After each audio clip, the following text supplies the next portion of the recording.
Okay, so first of all, it's 7:33. Welcome to Thousand Oaks Neighborhood Association in normal non-pandemic times. We'd all be crowding into the Thousand Oaks Baptist Church.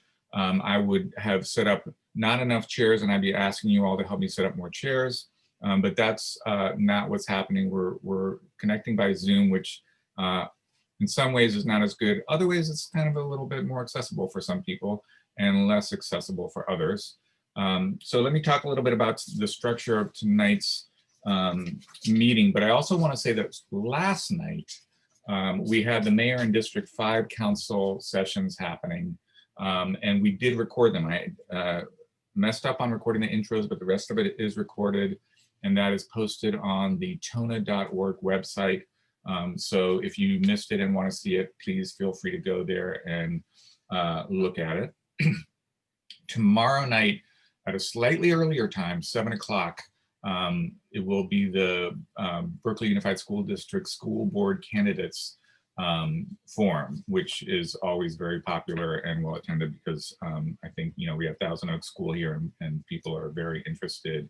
And especially now in a time of this pandemic and the news today that they are considering the possibility of opening some of the elementary schools if they can show a safe way to do that. So there's going to be lots to discuss tomorrow night as well.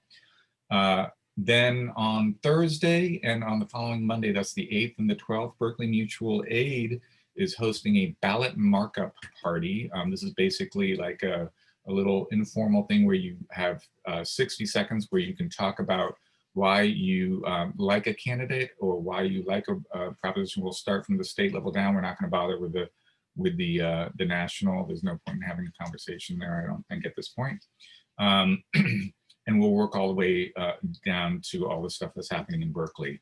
And that's open to anyone to join as well. And the way that you, we'll post a link to that in the chat, but we'll also send out a follow-up email to those who signed up on Eventbrite, giving the link, but it's berkeleymutualaid.org. Radiva, who's also on Berkeley Mutual Aid with me, I don't think we posted anything on the website about that, so we should probably do that as well. But I will do the sign up link, and that'll be also on Facebook and Nextdoor. So tonight, the structure of tonight's meeting is that we're considering only 3 measures tonight. There are many more than that, not many, there are more than that available. Yes, am I taking too long in? You're muted. Do you want to start recording? I already did. Thank you, though. I appreciate you for you reminding me. So we're doing 3 measures: FF, HH, and MM. The first one that we'll be talking about is we're just taking them alphabetically, FF, and speaking in favor of that is Colin Arnold, who's with us. Taking the con perspective is Marcus Crawley, and I'm trying to see, I do not see him here. So this may be a one-sided discussion, and Marcus is here for FF and HH.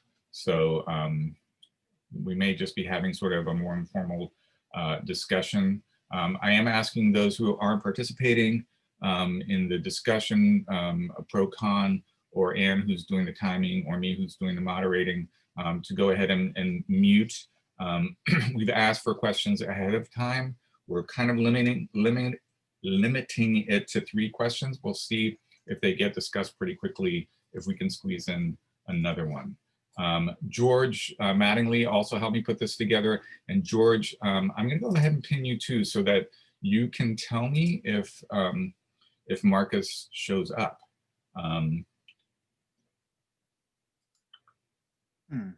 Yeah, thank you.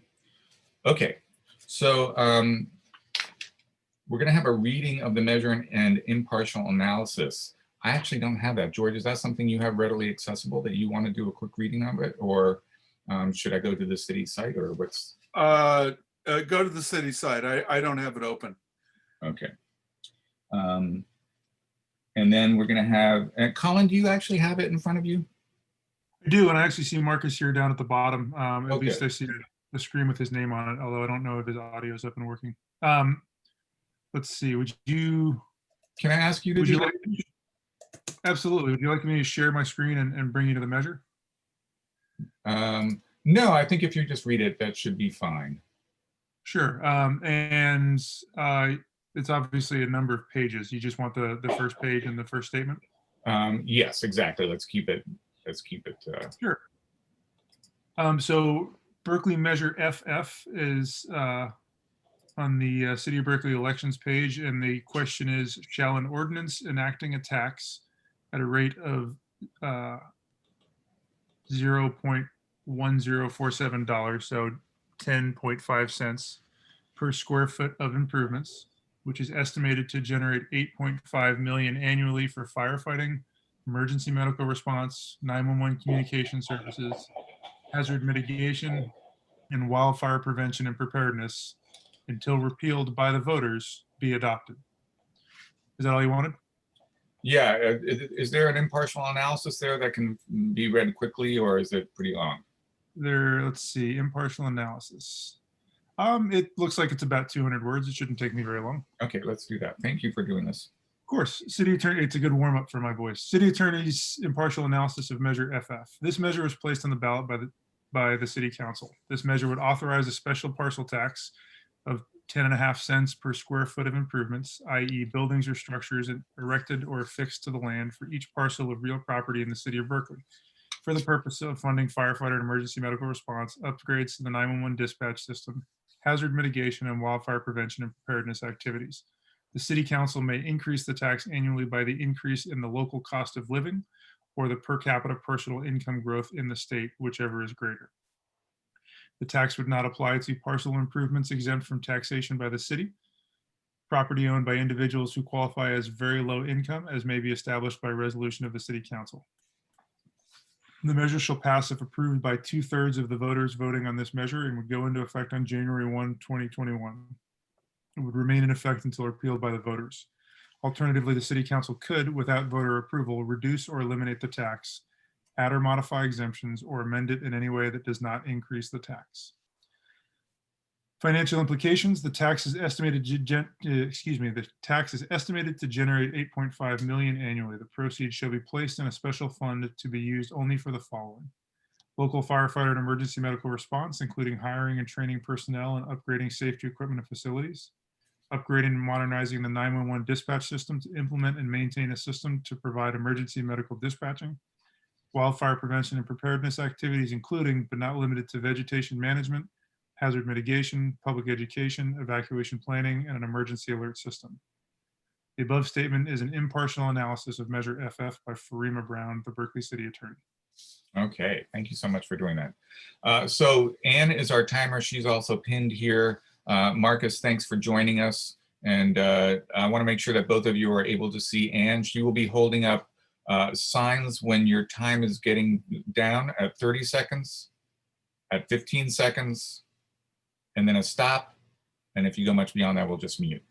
Okay, so thank you. We're going to start tonight with 3 minutes with an argument in favor of the measure with Colin, followed by 3 minutes argument against the measure with Marcus. Take it away, Colin. Well, thank you, everybody. My name is Colin Arnold. I'm with the Berkeley Firefighters Association, and I'm also with the Berkeley Measure FF campaign. I'm a fellow resident over here. I live down in District 2 on Bancroft and Sacramento. Measure FF is a property tax measure that, as we just saw in the impartial analysis, is really built around three things: wildfire prevention and preparedness, communication, and a much needed improvement to the overall system. In terms of the wildfire component, I think there's, that's an argument that sort of makes itself right now in terms of what we're facing statewide. We're also realizing or coming to terms with the fact that here in Berkeley, these wildfires are not an occasion every few years now. We're looking at a pretty constant threat. Climate change has allowed these fires to grow in significant intensity, and the city of Berkeley has been home to a wildfire every 20 years or so for the last 100 years. What this measure would really do is tackle mitigation and preparedness in terms of evacuation pathways, vegetation management, dedicated staff to interact and work with stakeholders to develop better strategies around prevention and preparedness for wildfires. The second major component of this is communication, and I break that down into two things. The first is a citywide emergency notification system that will allow us to rapidly provide information citywide. We saw in Paradise, we saw in Santa Rosa that really what residents lacked was quick and timely access to information. And that's what this communication system would provide. The other side of this is the communication system within the 911 dispatch center. Most modern dispatch centers have what's called triaged EMD, or emergency medical dispatch, so that the most critical call gets the most critical resources. City of Berkeley doesn't have that, and we've got great dispatchers, we've got great staff. The problem is they're limited in their equipment and they're limited in their training, and this would provide us with a much needed dispatch improvement so that we can be much more efficient with our city resources. And that brings me to the third part, city resources. Resources haven't changed really since 1987. We added one ambulance back in 2016. Since then, we've seen our call volume grow by 150% from 1987 to now, without really a change in our resource allocation. This wouldn't just add resources, this would restructure the way, thank you, Ann, this would restructure the way that we deploy those resources so that we can be much more efficient as we see the downtown development grow. And finally, oversight. This is going to be, the oversight will be by the Disaster and Fire Safety Commission, which is a citizen oversight board, which this group knows well. So that any funds expenditures, they're already restricted to be used in the way that's described in the tax measure, but that commission would make sure that it was spent appropriately. Thank you. Perfectly kind. Marcus, you have 3 minutes. 3 minutes? 3. You said? Yes, okay. My name is Marcus Crawley. I'm with Alameda County Taxpayer Association. This Measure FF is a specialty tax dedicated for fire prevention and safety, among other things. And the purpose of this tax is good. Special taxes are designed to give a guarantee to the voters and the taxpayers that they will be receiving the benefits that they vote for and pay for. Now, ordinarily, special taxes guarantee that the expenditures will be scrutinized by an independent annual audit. Ordinarily, a special tax program includes a citizens oversight committee to report to the to ensure accountability. Now, this Measure FF has not one word of accountability, even though the proponent has said that there is some accountability that they have been talking about. There is no accountability in the measure. No annual audits, no oversight committee, no report to the public. Worse yet, if the Measure FF program is badly administered, the tax will go on forever. The Berkeley citizens and voters and taxpayers will not be able to stop this mischief. This is a bad bargain. The only guarantee about this tax is that it will last forever. Now, there's another major thing wrong with this tax, and a special tax is required to state the specific purpose of the tax. In recent years, the local governments have substituted a vague purpose for the required specific purpose. The voters, you and me, we've all been busy with our daily jobs and other problems, and we've gotten numb on the onslaught of these vague purposes. For example, this Measure FF lists the purpose of hazard mitigation and wildfire preparedness. These are vague purposes that could mean almost anything. The entire Measure FF follows the same pattern. Now, if you voters want firefighters, say so. Draft a measure that specifies the number of firefighters, let's say 20 or so, and make it specific. Then you get accountability.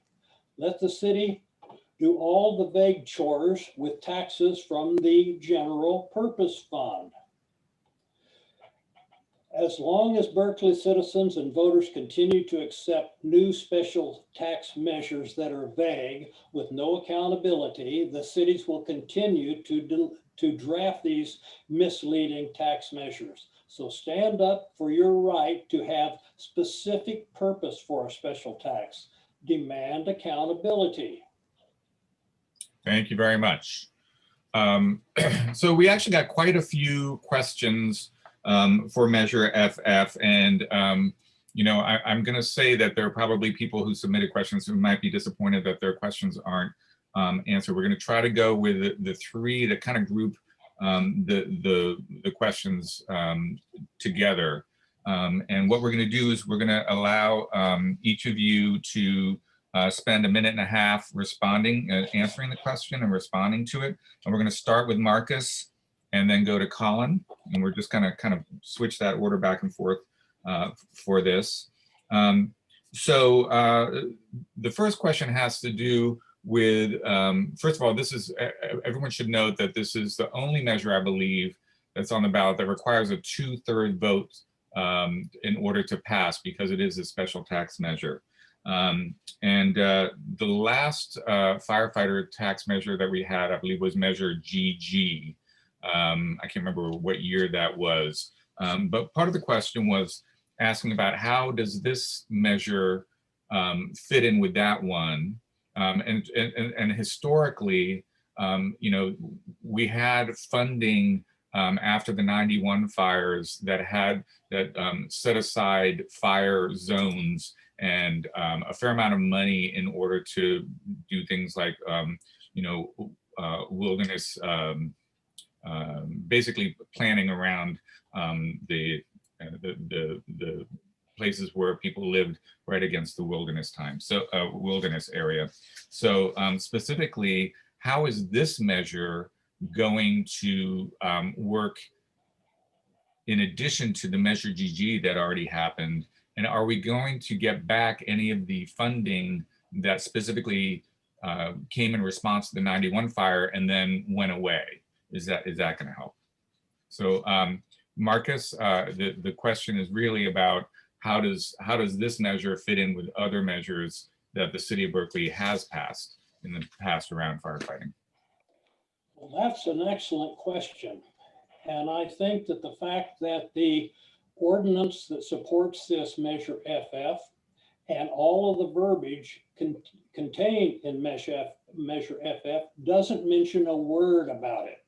It doesn't state whether this Measure FF funds are going to supplement the previous expenditures and program, or whether it's going to replace them. And that is just part of the accountability problem of this Measure FF. The voters should be informed, well informed ahead of time, so they can compare how is their taxpayers' money being used. Now, you mentioned this previous GG, and we don't know. They haven't mentioned it. We right now, we don't even know if it was a special tax or a general tax. So if it's a general tax, it's just going to go back into the general fund and get spent up. If it's a special tax, the question is, what's the accountability for it? Have there been any audits? Have there been any citizens' reports? Good question. Okay. Colin, you have a minute and a half to respond. Sure, thank you. So yeah, Measure GG was back in 2008. It was a special tax. It was a 2/3 measure, and it was built around minimum staffing, disaster preparedness, and communications. One of the things that it did was provide for minimum staffing on a daily basis so that fire stations weren't subject to budget deficits and had rotating closures. In fact, we're facing this now, making sure that as we have a fiscal crisis, that you have the same level of emergency services day in and day out. The second major thing that it did is it responded to the one of the grand jury reports about a better interoperable communication system. And so we now work on what's called the eBRICS, or East Bay Regional Communication System, that allows us to communicate with other fire departments. The third piece that it did is it really started to provide civilian citizen disaster preparedness. And that's where, for those of you that are parts of CERT programs, that's really where your CERT program came from. It provided the funding for that to help communities become more prepared for a disaster. The difference between that and what we're talking about now with Measure FF, Measure FF is focused around communications in day-to-day emergencies. It's focused around the way we structure the fire department to respond to modern hazards, including the downtown built environment. And then when it comes specifically to the wildland piece, which is not the only piece of Measure FF, it's talking about preparedness and prevention, which I think is a critical component to wildfire, and something that in the last 10 years, because of global warming and climate change, we've seen a drastic difference to that. Probably back in 2008, we wouldn't have been ready for, or we wouldn't have been prepared to face what we're probably facing today, or predict, I should say. Thank you. Thank you. The next question, I'll be honest, I don't know much about this. I usually attend the Disaster and Fire Safety Commission meetings, but since the pandemic, I think they've been closed. So I don't know about this one, but somebody wrote in, how does the tax measure address the ongoing square footage tax assessment inconsistencies raised by the Fire and Safety Commission to the ballots drafters at the Fire and Safety Commission meeting on July 13th, 2020. So I'm hoping that this, I remember this came up a number of times, not just about this measure, but it just had to do with tax assessment and inconsistencies, I think around things like porches and things like that, where from one home to another, the city seemed inconsistent. And so this may not be a specific Measure FF question, but obviously because it is a tax assessment, it affects it. So this time we'll start with Colin, minute and a half. Sure.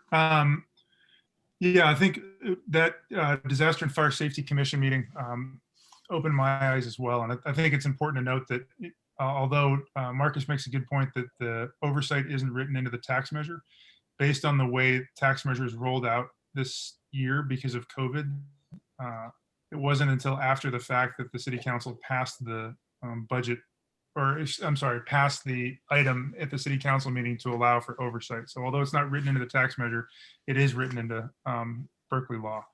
In terms of that specific square footage argument, I think it's a valid question. I think that we need to be pressuring city council to make sure that we are providing a valid square footage assessment of all of our taxes. FF is just one of many. And if we're not taxing people fairly, we don't want to, FF isn't a big enough ask. We want to go back and look at every single special assessment. I live in a small house in West Berkeley. I would very much love to see us revisit that tax question, but I certainly don't want to do it on the backs of public safety or on the backs of some pretty critical funding for one measure in particular. There's a lot of measures that I think we need to be looking at collectively. And so the question should go back to city council. And I believe they're looking at it since that commission meeting. There's a couple city council members that are going to look at it in November to ask ourselves whether we're taxing fairly based on square footage. Thank you. Marcus? I don't know a lot about this. I was concerned when I read how the tax was going to be assessed, because it seemed like the criteria, the elements were inconsistent. They explained how much per square foot, but it didn't say, okay, whether that is a usable square footage, whether it is habitable space. If you have a large attic, is that included? If you have a porch, if you have a garage. So it seems like this entire measure has been thought up as a rush legislation and not planned out. I don't know when Colin started getting involved with this, but I would assume that the city and the fire department have been planning this for practically a year. And for there to be so many loose ends at this point means that it's just unreliable.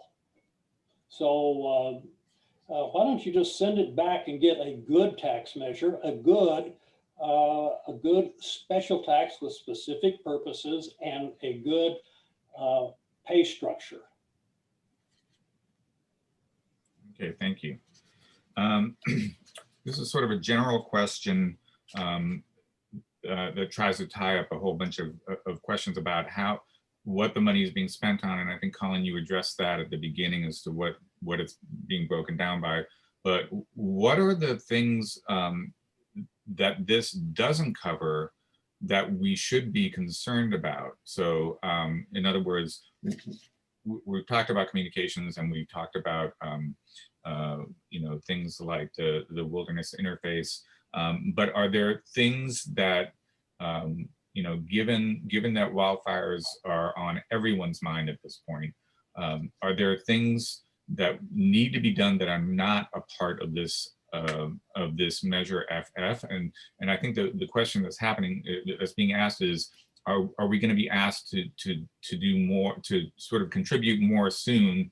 Firefighters are among the highest paid workers in the city of Berkeley, and are there going to be more expenses coming down the road? So we'll start with Marcus. Well, I think that's another good question. And it points out the fact that this special tax is required by law to state the specific purposes of this tax. And it hasn't stated the specific purposes. We don't know what it covers and what it doesn't cover. Now, Colin has volunteered that, yeah, there will be some accountability and that it will be tied into the previous fire tax measure and program. But this program doesn't say anything about that. The tax, the ballot question doesn't mention it, and the ordinance doesn't mention it. And therefore, the taxpayers and the voters will have no legal right to enforce anything because it's so vague. Okay, thank you. Colin, you have a minute and a half. Thank you. I think to Marcus's point and to his concern, at times things are not specified down to the level, to the number of firefighters or to the number of ambulances. And in part, that's because the city is changing so quickly in terms of the downtown demographic, the population, the way we build buildings, that to ask the citizens to vote on a tax that gets down to that level of specificity would almost guarantee that we'd have to come back the next year and ask for something else, because these hazards are changing quite quickly. And for those of you familiar with the way fire travels in a modern building, it's significantly different from the classic houses that I think probably most of us live in. Going forward, we are behind the ball in terms of our staffing model. And we really believe that GG takes a large chunk out of what it's going to take to get there. Absolutely, there's pieces that are missing. We're going to have to figure out down the road fire station capital improvement projects. A lot of this, I believe, comes out of Measure T1. A lot of this comes out of other city existing funds. I don't believe that we're going to be coming back to the voters here in the next couple of years and asking for something else. And this tax measure was written specifically the way it was so that we don't have to do that, so that we have the flexibility to meet those challenges as the city changes. We can change with it. Okay, thank you. We're actually spot on time here, only a minute late. So we have a minute and a half for each of you for closing statements, and we'll start with Marcus. Thank you. The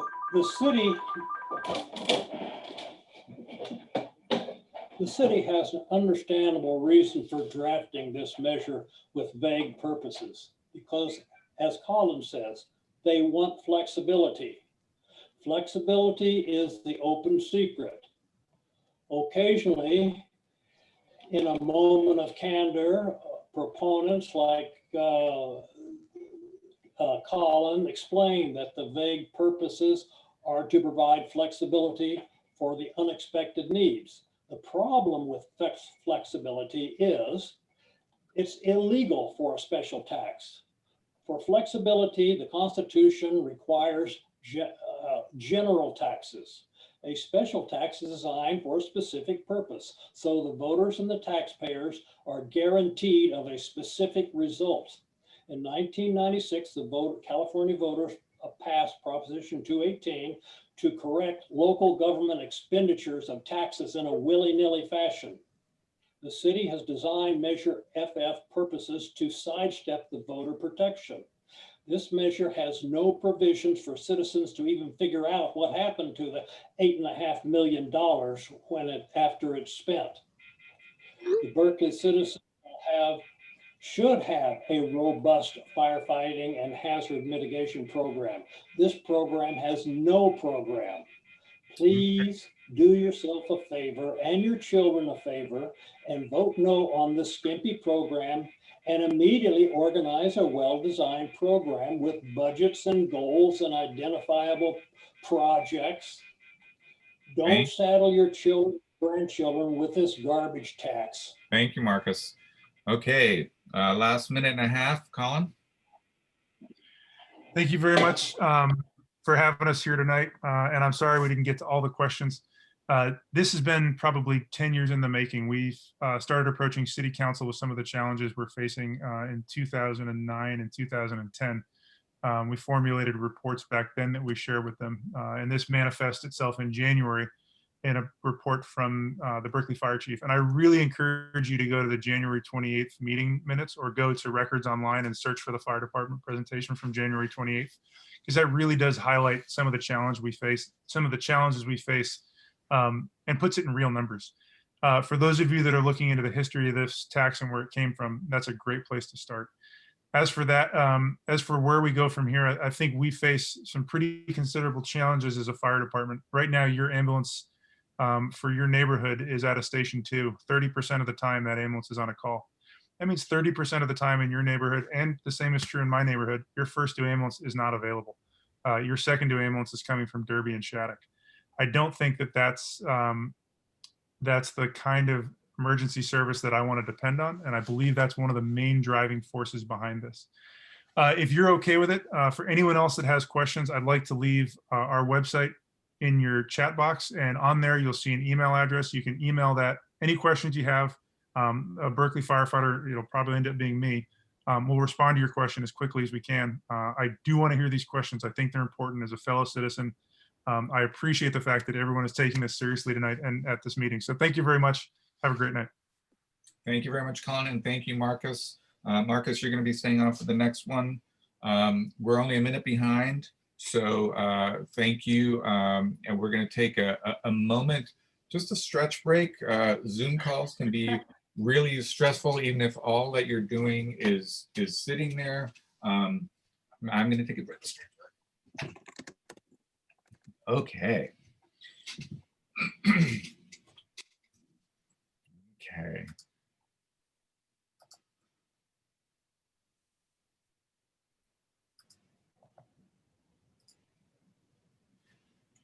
Next up is Measure HH. One thing that I did not plan well here is that we should have a brief reading. Kate, is that something that you have capacity to do? Yes, I pulled that up. So I Okay, will thank do that for you. Thank you so much. I really appreciate it. So, and you might want to just introduce yourself for those who aren't familiar with you, since this is technically Thousand Oaks District. And I'll let you take it from here. All right, great. My name is Kate Harrison. I'm a member of the Berkeley City Council representing District 4. But I have to say I lived in District 5 for 19 years on Fresno Street, and I was actually a member of the TONA board in the early 90s. So I really kind of think of TONA as my neighborhood as well. With that, I'm going to read what the measure says. I'll read part of the impartial analysis because it's quite lengthy, and then I'll go ahead and make some introductory comments.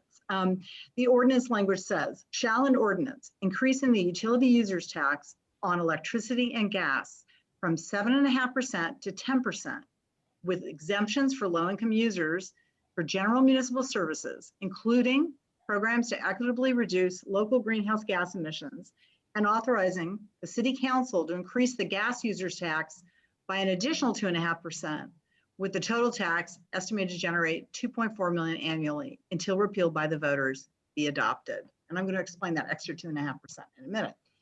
The analysis itself, the impartial analysis from the City Attorney's Office is, this measure was placed on the ballot by the Berkeley City Council.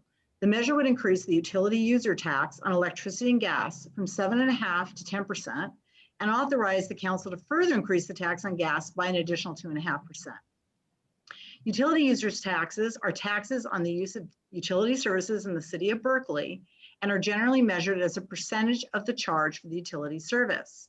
The taxes are collected by the utility providers on customers' utility bills and remitted to the city. This measure would not increase the rates of city utility users' taxes on telephone or video services, and that's a very important point to me. PG&E has informed the city that currently it cannot collect utility users' tax on gas and electricity at different rates. Consequently, although this measure allows the city council to increase the tax on gas by an additional 2.5%, the city cannot do this until PG&E is able to collect it and the city council votes to do so. The measure would exempt individuals enrolled in the California Alternate Rates for Energy programs, known as CARE, or the Family Electric Rate Assistance Program, FERA, from both the gas and electricity user taxes, the original and new tax as well. The measure would create the Climate Equity Action Fund, and revenues from the increases in the gas and electricity user taxes may be placed in the fund, as well as any other funds designated by the city council. The measure would rename the Energy Commission the Climate Action and Energy Commission, and would direct the commission to provide non-binding recommendations to the city council on how revenues in the fund could be spent to address environmental justice, climate equity, and the impact of climate change on the city's low-income and most vulnerable populations. At the city council's discretion, revenues in the fund may be spent on the commission's recommendations or any other municipal purpose. The measure would also make technical changes to the utility user tax ordinance. The measure would impose a general tax that could be spent on any government purpose and shall pass if approved by a majority of the voters voting on the measure. Financial implications are that the 2.5% increase in the gas and electric utility users tax is estimated to generate $2.4 million per year. Increasing the gas users tax a further 2.5%, as authorized by the measure, would generate an additional $730,000 per year.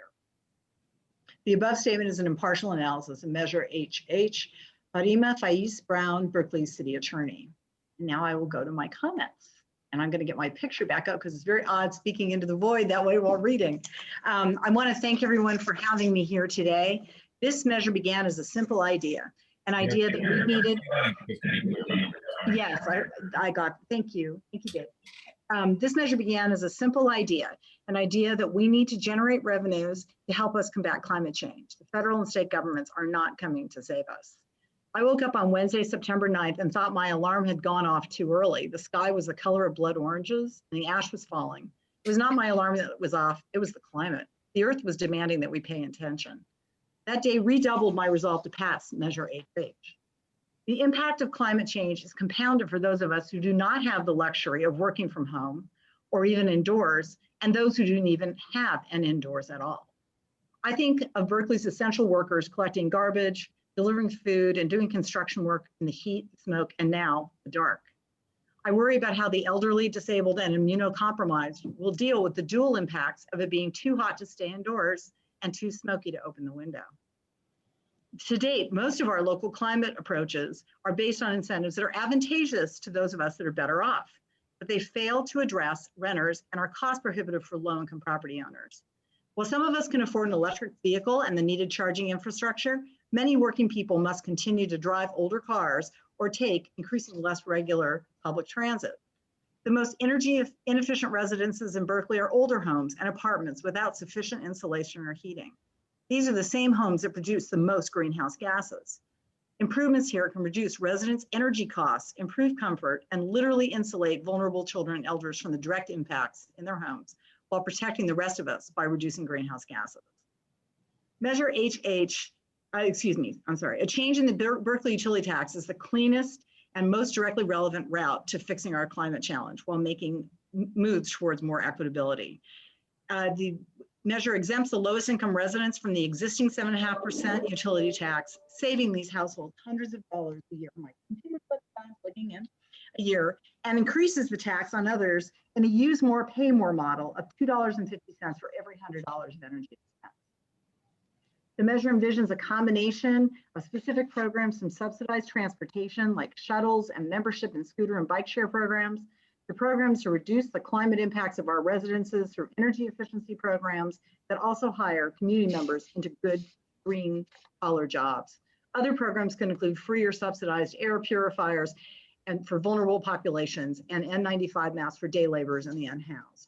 Annually, Measure MM will generate approximately 2.4 million that we can, with community input, leverage for significant impact. The measure creates the Climate Equity Fund and a Climate Action Equity Commission. This revised commission has additional specific commissioner qualifications, like that of the Sugar Sweetened Beverage Tax Commission, and oversight responsibility to make recommendations to City Council on how to allocate funds deposited into the Climate Equity and Action Fund. The Council has kept faith with the spirit and intent of the Sugar Sweetened Beverage and will do so here. Thank you very much. Thank you. Marcus, you have 3 minutes to oppose. Thank you. This utility tax is a general tax. The ordinance states the funds may be used for any government expenditures. In other words, this utility tax can be used for anything. That's what a general tax is. All government expenditures, staff salaries, park maintenance, street lighting, etc., anything you can think of. The funds go into the general fund, general purpose fund, and are going to be spent by the way that the city council decides to divide up the budget. The council members can listen to advice from anyone about anything and then proceed to ignore everybody. The council has no duty to spend these taxes for any particular word, purpose.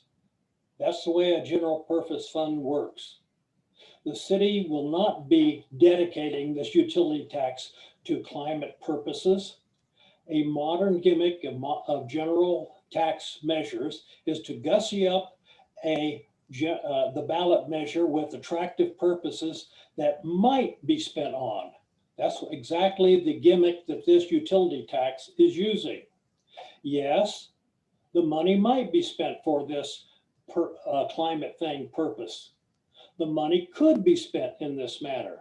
Some of the money probably will be spent in this manner for a while, for a year or two, until the advisory committee members become discouraged and lose interest.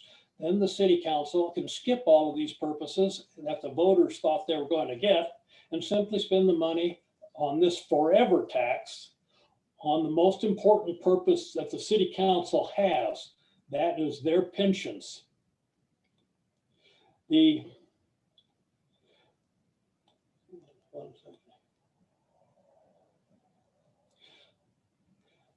Don't be bamboozled by the gimmicks of this tax that make empty promises. If you want some specific purpose, define that purpose, draft a special tax measure, and with a specific purpose, and make sure that the city delivers that benefit. Don't impose a forever tax on yourself, your children, and your grandchildren with a false purpose. Take responsibility for a wide decision. Don't be fooled by the gimmicks of this utility tax. Thank you. Thank you. Okay, so we're going to have a series of 3 questions. The first one will be answered by Marcus first and then by Kate Harrison. Again, we probably have more questions than we can try to squeeze in. And this one actually gets to, I think, the question that the issues that Marcus raised. What guarantee do voters have that this $2.5 million will be spent on climate change aggressors and their mitigation? And then the sort of subsequent question is the city council beholden to the Climate Change Commission's advice or the city's climate action plan when these funds, when using these funds from this measure? Marcus? Well, that question gets directly to the heart of the problem with this measure, general tax. There is no guarantee. There can be no guarantee, because if there were a guarantee, it would be a special tax.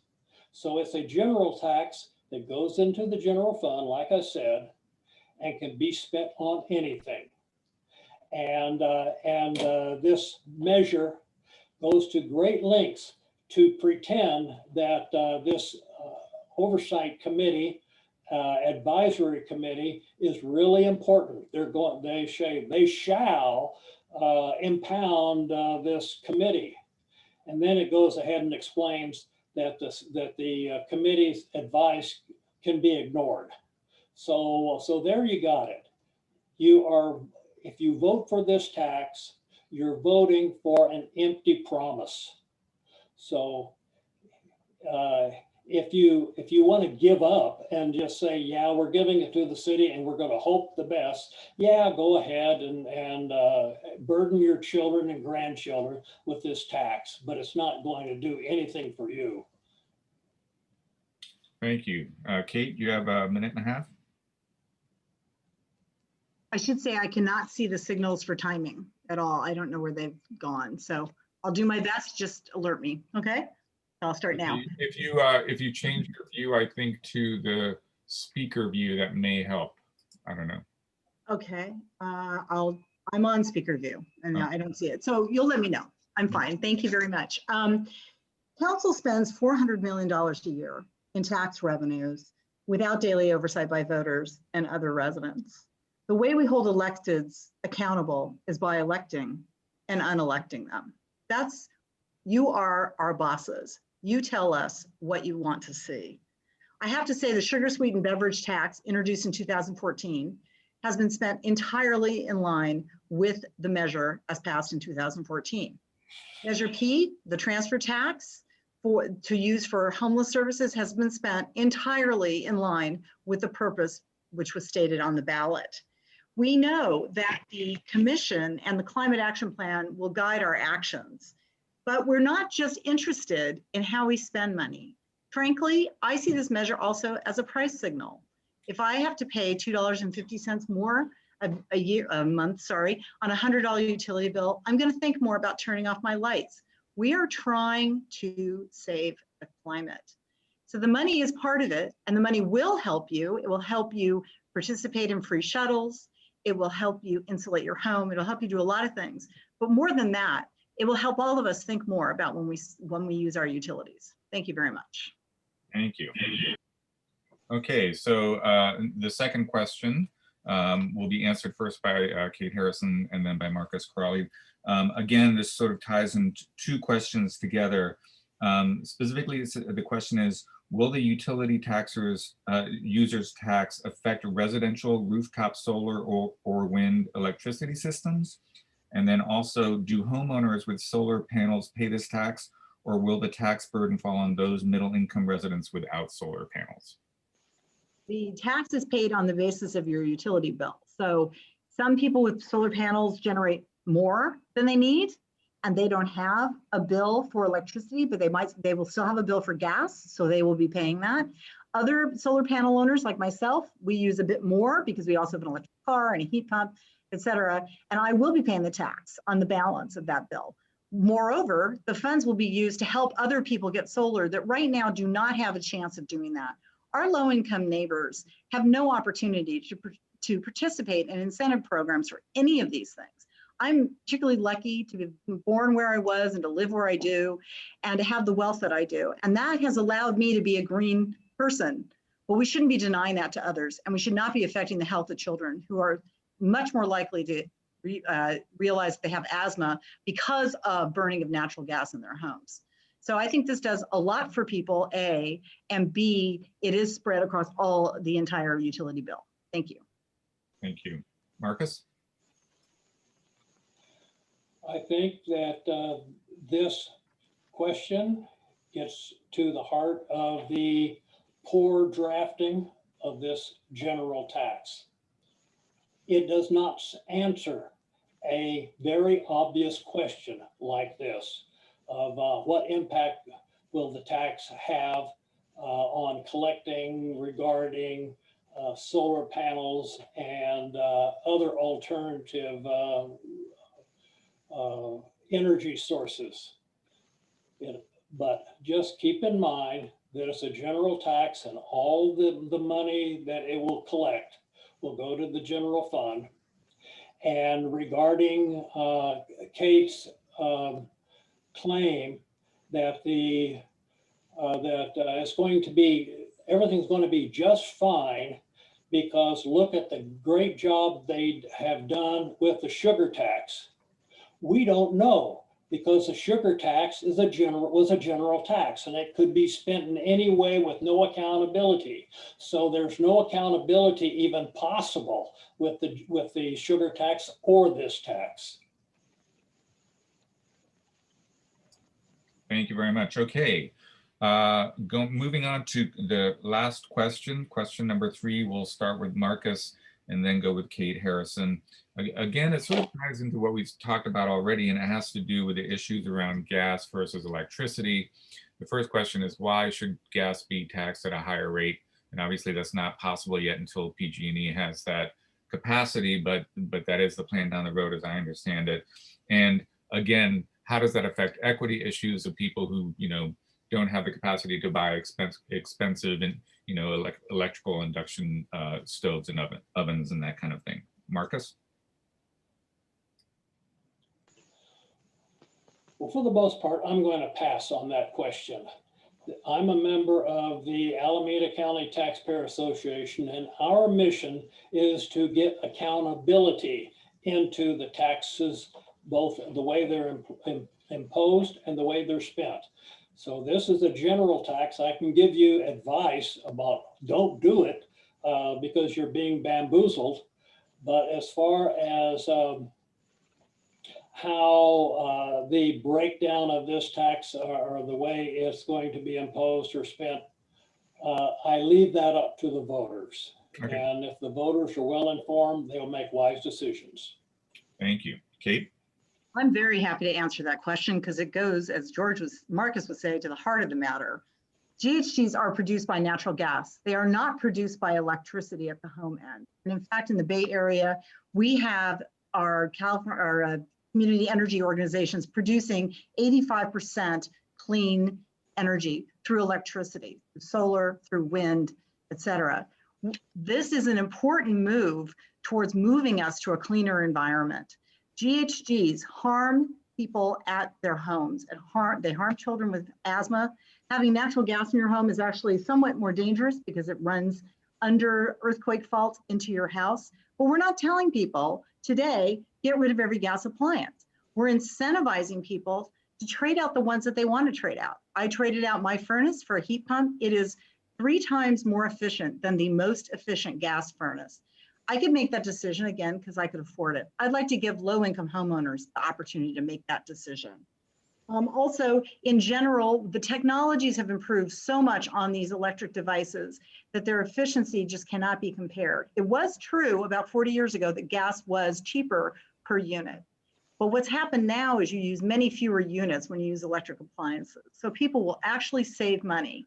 The average home is about $24,000 cheaper to be built with all electric, and it is about $5,000 less per year to run an apartment building using all electric. So actually, I think the economics are on the side of all electric. But again, we're not telling people to give up your stove. I still have my gas stove, the hardest thing to trade out, but it will help us move towards more and more of these systems being all electric. Thank you very much. Okay, we're moving on to the conclusion, closing statements, and we'll start with Marcus. You each have 1.5 minutes.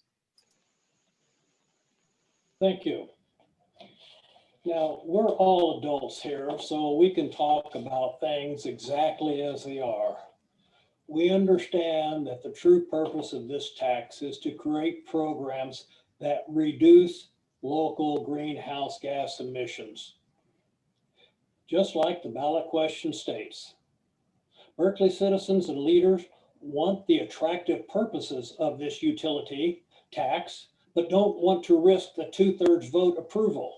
So the city's leadership and the proponents are calling it a general tax with a wink, wink. Although it's dedicated for a specific purpose, and that is climate study and climate mitigation. The leadership can explicitly admit that the tax is intended for a specific purpose or programs or studies of local greenhouse gas emissions. because they'd have to admit that it is a special tax requiring a 2/3 voter approval. Long after everybody has forgotten the purpose of this tax is to study climate change, the tax will continue. Long after the advocates of this tax have become discouraged and drifted away, this tax will still be paid by you and your children and your grandchildren. Don't rely on future generations of politicians to fulfill these weak promises backed by flimsy words of this utility tax. Thank you. It states, the tax states it could be used for programs, and that's what the real accountability is. Thank you very Could much. be Your or time's might be, but not. Thank you. Kate? Well, thank you, Marcus. I appreciate your comments, and I want to thank TONA for having us here today. Many have said that now is not the time. Our society is facing a raging pandemic, economic collapse, police brutality, displacement, and homelessness.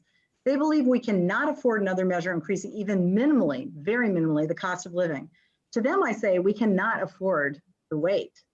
We can begin now or pay much more in lives, homes, livelihoods, and dollars. Just speak to the people in Napa and Sonoma County later. We can pay those costs later, or we can pay this minimal cost now.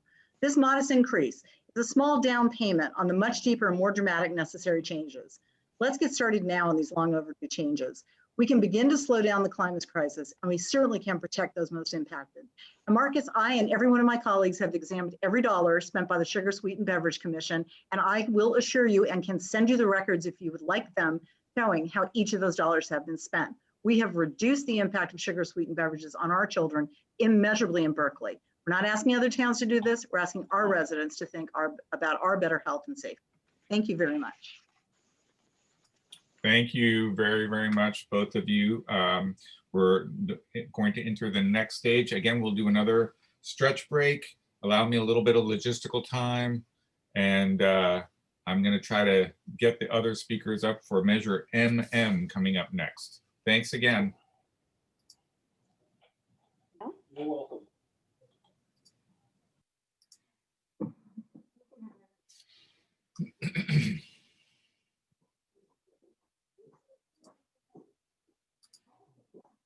David, Yes. can the other people see me? I don't know what else I can do. I think when you say stop, you can just do some noises. Leah, can you? The alarm's going off. I can see you. Oh, okay, good. Thanks, Deborah. Okay. Leah, can you see Ann, the timekeeper? Yes. Okay. Okay, good. Okay, so we're right at 8:30, which is just spot on. I can't believe it. But I do want to ask you, so I was going to read the sort of the very brief synopsis of this measure. The impartial analysis is actually pretty lengthy since there are sort of three components to this. I'm just going to read the headings of those three and let people, if you guys want to address it in your introduction, you're welcome to. But I think I'm going to skip the impartial analysis because it's fairly lengthy, and we can direct people if they want to go look at it. Does that make sense? Yes. Yep. Okay. So, everyone, I just want to say that we have, I think, a pretty good turnout for these measures, and I think it shows how much it's on people's minds.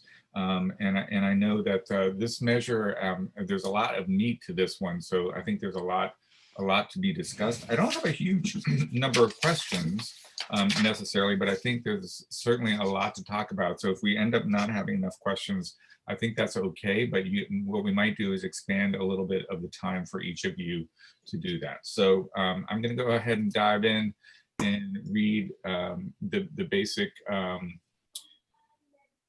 measure here. It says, shall the measure amending the rent stabilization and eviction for good cause ordinance to prohibit eviction of qualifying tenants for non-payment of rent during state or local emergencies, authorize the Rent Stabilization Board to set registration fees for certain partially exempt units, and limit the accessory dwelling unit exemption to owner-occupied properties with single-family home and one accessory unit be adopted. The city attorney's impartial analysis breaks it down into the three sections, which is the emergency eviction limitation, the registration and fees for partially exempt units, and the ADU exemptions. And so we have two folks who are representing the two sides of this measure. We have Deborah Sanderson and we have Leah Simon Weisberg. Am I pronouncing that correct? Okay.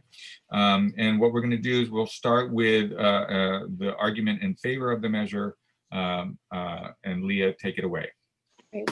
Good evening. Again, I'm Leah Simon Weisberg, and I'm the vice chair of the Rent Board here in Berkeley. And, the last few general elections, we have been adding, having a ballot measure, and this is probably, should be one of the most uncontroversial.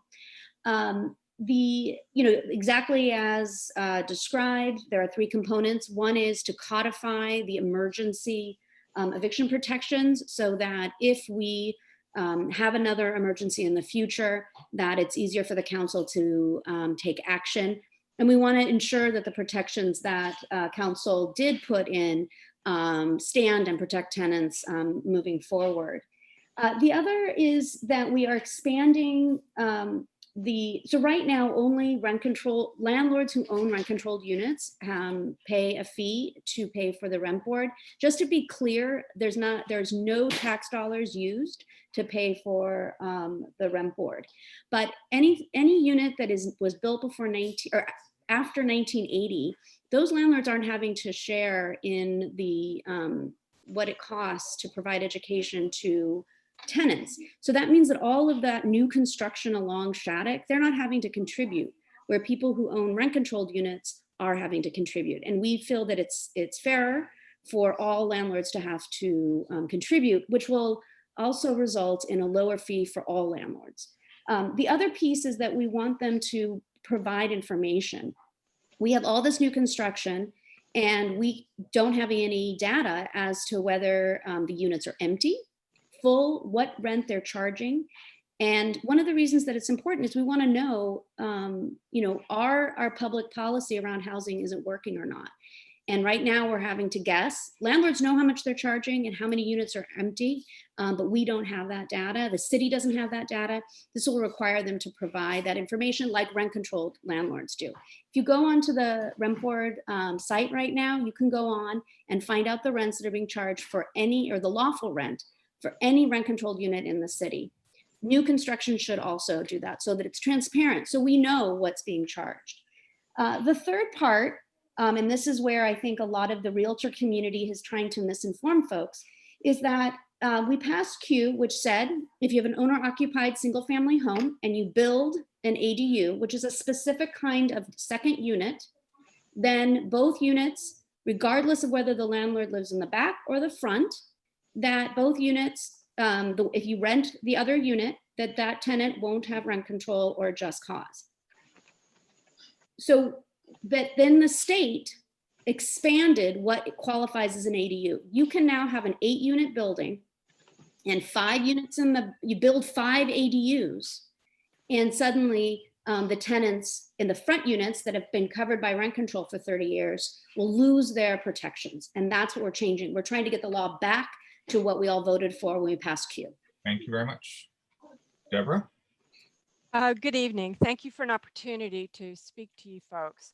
I oppose Measure MM primarily because it discourages construction of ADUs and it provides nothing new for tenants. And I think that's a bad trade-off.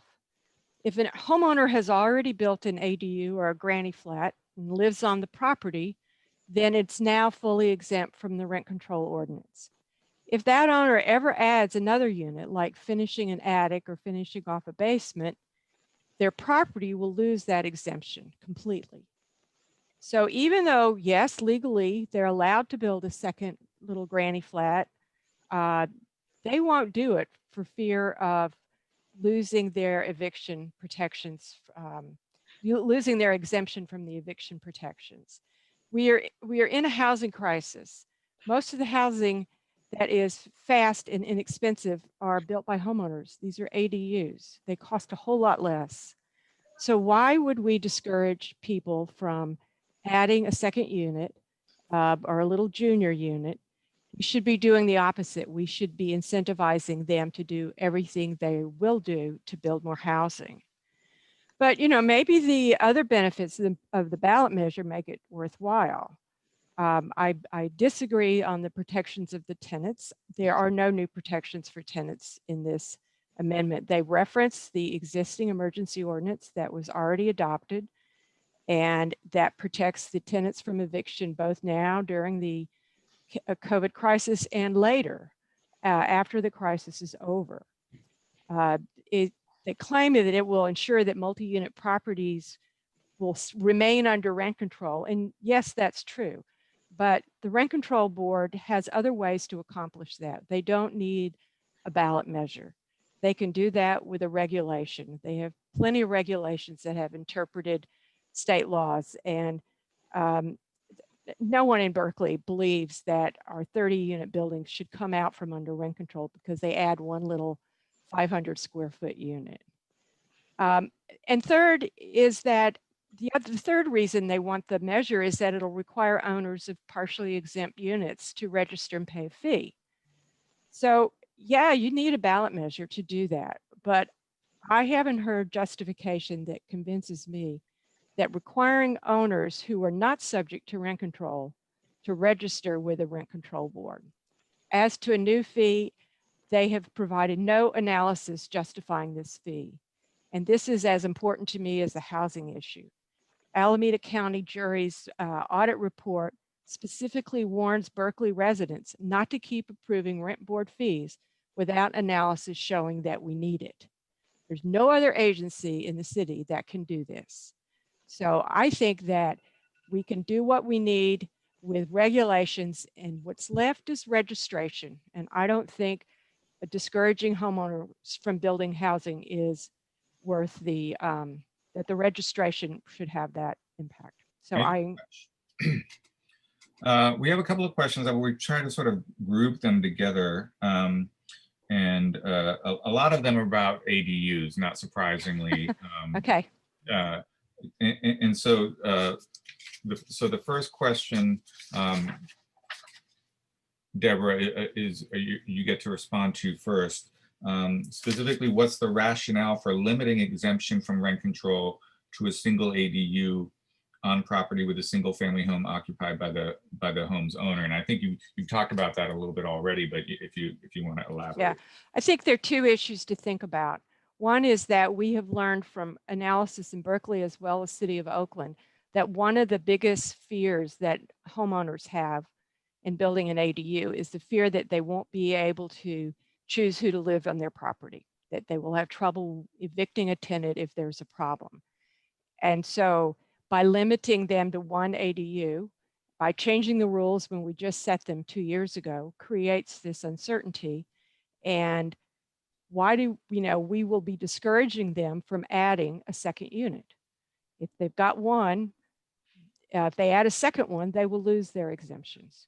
So it creates this uncertainty for the homeowners and discourages them from building. Thank you. Leah, you have 1.5 minutes. Right. Well, so first off, I think it's really important to talk about some of the premises here. So first off, we're talking about tenants and basically this idea that some tenants have the right to have stable housing and other tenants don't have the right to have stable housing.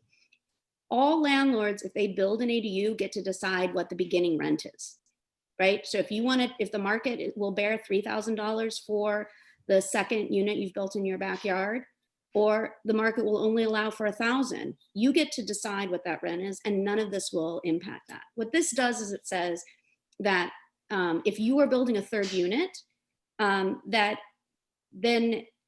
it's really because then it'll be still new construction.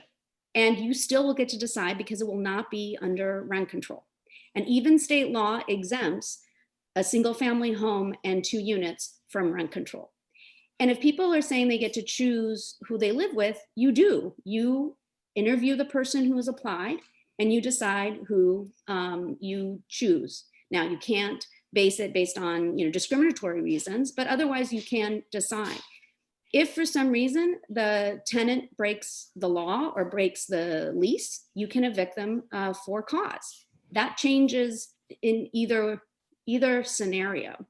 And I think that we know that there's a huge affordability crisis, and there is no evidence that just by building, we necessarily provide affordability. Thank you very much. Okay, the next question. Leah, you get to respond first with a minute and a half. There seems to be some confusion about how will the registration fee be determined? So the way that the fee works, and it works, there's a hearing and there is data, and it is absolutely transparent. And we have lots of realtors and landlords who come to those hearings and comment on it. And it has to do based on what the budget is for the department, and we essentially come up with a fee. It's been based on what the needs are of the program, and just like the fees for planning and different things like that. We again use no taxes. Nobody who is not a landlord has to pay for the fee. What we are doing is saying we think now that new construction should have to pay a fee for the services, because we get lots and lots and lots of people who live in non-rent controlled units. So all that new construction that was built, those tenants come for assistance. And frankly, landlords use our services more than anybody else. We want to be able to make sure that it's fair to the landlords who own rent controlled units, that the landlords who own the new construction also are paying their fair share. The other thing is we keep talking about, what's going to create affordability? What is going to stabilize and address our housing crisis? Well, we need that data. We want the landlords who own those big properties to also provide us with that information. I also think it's really important about that the way our fees work, the way it was described it's not here or there. We also anticipate it will go down because more people will be sharing those costs, and not people, landlords. And those are fees they take off their taxes. Thank you. Okay, this is the third and final question for the Whoops. evening. Did I get a response? Oh, I'm sorry. My apologies. Yes. No problem. Thank you. It's a long night. So I understand that the process for setting the fee is open. It's a public hearing process that everybody follows. What hasn't happened is no one is looking at all of the revenue that the rent board takes in and all of the expenses that they are subject to. There has been no audit. There was no analysis of why this service needed more money from a new fee. And that's not what we're doing, though. That's inaccurate, absolutely inaccurate. I'm sorry, but no one's given me any audit or shown me any analysis. Excuse me, it's my turn yes, the fee may cover the services that are provided, but do you really need another fee, or can you cover that service from other monies that you collect? We are not charging. It's my time. What she's saying is not true. Okay. I'm sorry, but I disagreed with what you said, and I didn't interrupt you. So please allow me to finish. The larger home builders, we know which of those units are below market rate, and there is a process in place for those below market rate units to be regulated by the housing department. So it's not like you have no information. You don't know all the rents, but they're not under rent control. That's why you don't know all the rents. So I would say that it's time for the city to demand more information from the rent board before we approve a new fee. That's the primary, my primary concern with the fee. Thank you. Can I please explain how the fee works? Because this is a government entity. You can, but in your conclusion, you'll have time in your conclusion to talk about that. Okay, so the third and last, and you may have an opportunity in this one as well. So Deborah gets to go first. It's a minute and a half, and both of you have touched on this already, but again, I think there's been some confusion among the folks who've submitted questions around how does this actually affect people who already built their ADU? If you've already built your ADU and you never ever want to add another one or want the opportunity to add another one, then it doesn't affect you. You're still exempt. But if someone wants to add a second unit, which the state now allows, then your property will not be exempt if you add a second unit. So the impact is that people are discouraged from adding a second unit right at the time when we want to encourage them to add a second unit. That's it. Leah? Basically, the idea behind this is that in order to build a third unit, you need to make sure that your tenants have no just cause protections, that you need to be able to evict them for no reason whatsoever. I have yet to ever meet somebody who lives in Berkeley, who lives in a single family unit, who has a unit in the back that wants to build a third unit in the back, that what's most important to them is that they can evict somebody for no reason. So I think that this is what this is really about. And if you look at who's funding this fight, who's trying to create conflict around this, are the realtor community. And the realtor community is doing this because the rents have hit as far as they can. So every time they're selling a single family home to an amount that people cannot support, they want you to imagine an ADU in the back, some way that you're going to be able to afford this crazy, crazy rent. I mean, excuse me, crazy, crazy mortgage. And remember that realtors in California get paid as a percentage of the sale price. They are the only industry that are actually making money off of our housing affordability crisis. Anyone can build that, and it's going to be a new construction, and you're not going to have rent control. And so you're going to be able to decide the rent. If you need, it's like saying, I need to be able to have the only way I'm going to hire workers is if there is no minimum wage and they don't have any labor rights. That's basically what they're arguing, that tenants shouldn't be protected, but I still want to be able to rent out my unit. Thank you. I do want to say that we are a little bit ahead of schedule. So what I'd like to do is actually take the closing statements and go from 1.5 minutes to give you each 3 minutes. I think this is a complex measure, and I think giving you a little bit more time makes sense. So we're going to start with Deborah. Anne, can you adjust to 3 minutes? Yep. Okay, first I'd like to clarify the fear that homeowners have. My mother lives in an ADU with me. When she dies, I would rent it to someone.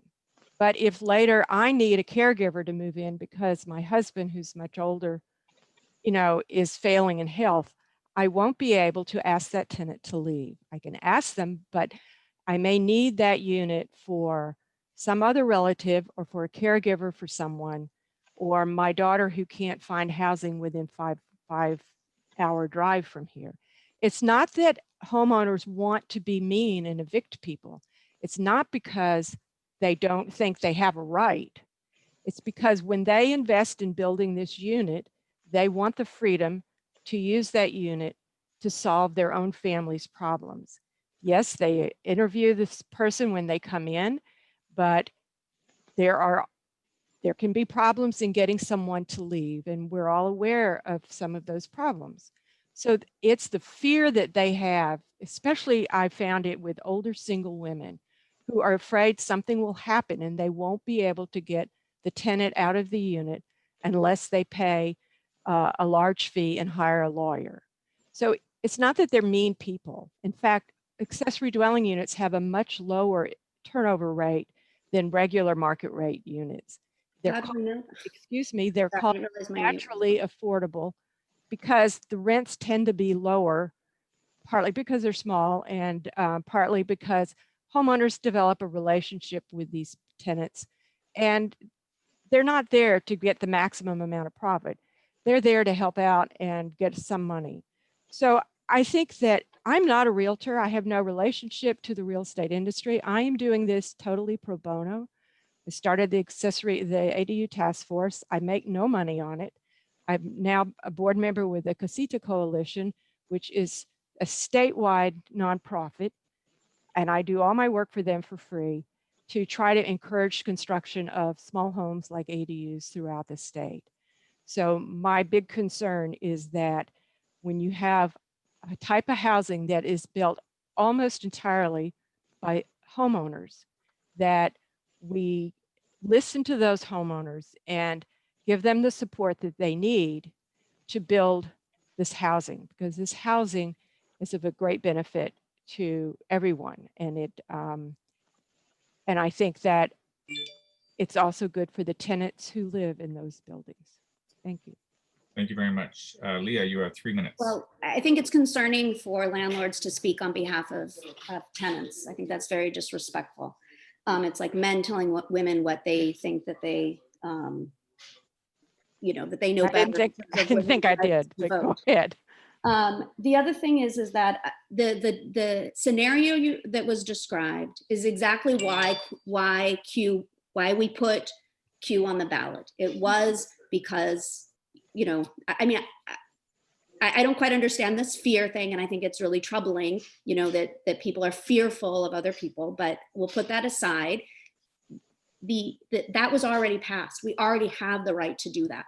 We have a 5-unit building that has been under rent control for 30 years. The building was built in the 1920s. The owner lives in the property, and he has applied to build a second ADU in the back. All of those tenants are going to use rent control. No, they're not. This is go down to planning. This is there. This is what alerted us to the need to do this. Yes. The fact that the state changed the definition of ADU. When we pass Q, it creates exactly this protection, and the other thing that's really important for folks to really understand is you will have to use the court system regardless of why you evict. So if you evict for no reason at all, for 60-day notice because you don't have just cause on your property, you will still have to use an attorney. You will still have to use the court system. That's why so many landlords come to the rent board to get education and information, because it is complicated and you need to do it correctly. And that's why the rent board is there. But again, mostly landlords use the actual services. And I want to go back to now talk about the fee. The way the fee is determined is not willy-nilly. We are not looking for more money. We are not trying to create the overall budget to be bigger. We are trying to make it more fair so that not just the tenants, the landlords that own rent-controlled units are having to pay for the services. And because we are having to provide lots of education for people who live in the unregulated units, this new construction that was built. And again, I hear from folks that want to deregulate everything, that certain models are providing less expensive housing, or people stay longer in those units. Well, I don't know that to be true because there is no information. Oh, So, I have data. So then we are asking that they have to provide it just like the rent controlled landlords. And that's what we're saying. So if you have an EDU and you want to provide that information, then let's see the data. They're always asking us every time we try and expand protections for tenants to address the housing crisis, the affordability crisis. There's like, well, where's the data? Well, this is how we get the data. We have great data on all the rent controlled units because we are able to ask for it, but we don't use tax dollar money to pay for these services. And to get the data, we have to get the fee. And there's a budget that's public, and it's all very transparent, just like the city budget. Thank you both for coming and speaking out. Obviously, this is a very hot topic, I think, for all of us here, renters and homeowners alike. Thank you for coming. And there have been some good questions that have come up in the chat, and what I might do is send them to you by email afterwards, and we'll post them, your responses to them, to the community of folks who signed up with the Eventbrite and the email, and we'll post them that way. Thank you so much for coming. I really appreciate it. A big round of applause for all of our participants tonight. Thousand Oaks Neighborhood Association, we really try to provide a platform so that our voters can be better informed and make more thoughtful decisions, and you guys have really contributed to that. So thank you very much. Thank you so much. I'm going to say good night to everyone. Thank you all. Good night. And the only other thing that I'll say is that we are doing this ballot markup party, and we'll send out a link to that as well. And be safe.